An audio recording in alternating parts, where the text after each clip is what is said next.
What's up, guys? How you all doing today?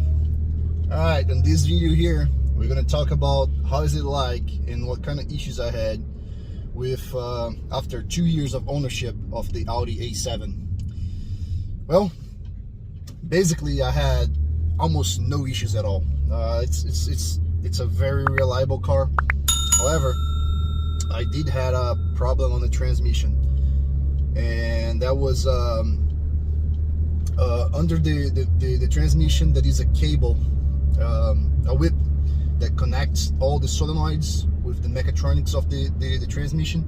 And apparently this is actually a very common issue in this car, which is very expensive to fix as well if you buy the parts straight from manufacturer. But I bought one on the Mercado Livre, which is like a eBay here in Brazil, and it wasn't cheap, but it was fair. It was a fair value.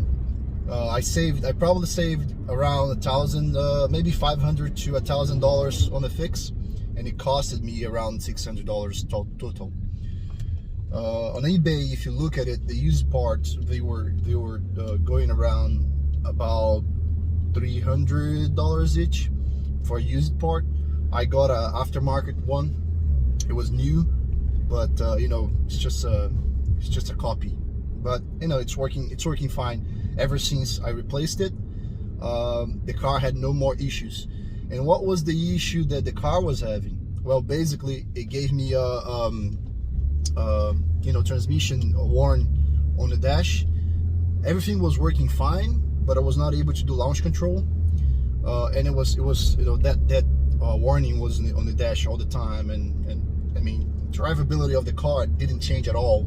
It was perfectly fine, but you know, it's very annoying to have you know, the warning on the dash, and it keeps blinking and giving you signs every time you go under 20 kilometers an hour, and then you go above it, and then it comes back on.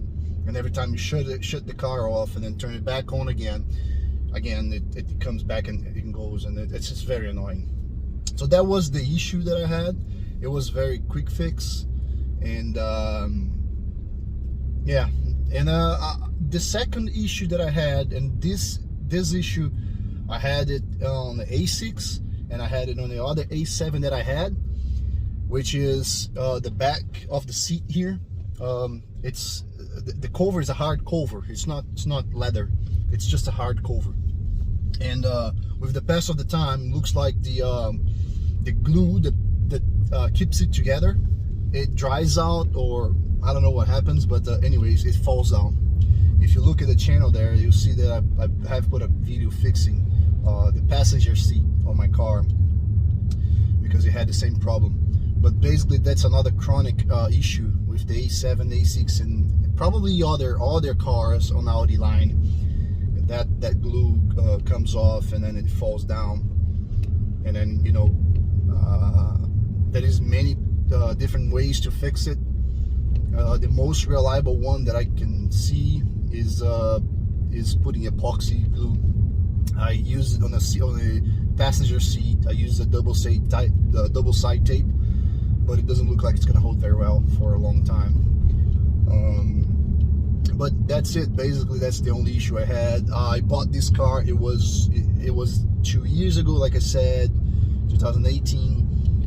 This is a 2012 Audi A7, and when I bought it, it had only 25,000 kilometers on the odometer, and now it has 48,000 kilometers. So I drove 23,000 kilometers on it, and fuel consumption, depending on how you you know, you accelerate, of course, it will vary. But it's if you don't speed very often, it will give you something between 7 and 8, even 9 kilometers a liter. And highways, that's city consumption. On a highway, you can go up to 12 kilometers a liter, which is very good for a V6.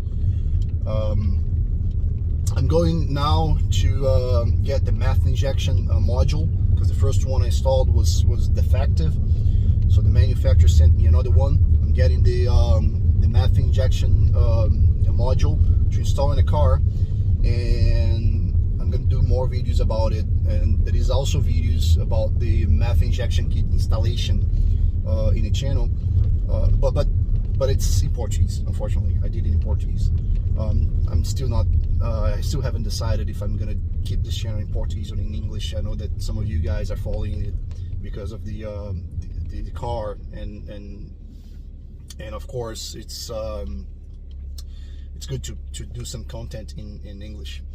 But anyways, that's it. 2 years of ownership and no issues at all, apart from this transmission issue and also the back of the seat. And by the way, right now it's asking me to replace the brake pads after 23,000 kilometers, and I'm not sure how when the first owner has replaced it and if he ever did it. But then I'm gonna need you to change it now. So that's it. Thanks for tuning in. Stay tuned for more videos, and of course, if I have more English speakers watching it and comment down below, I will do more content in English. All right, thank you guys. See you the next one.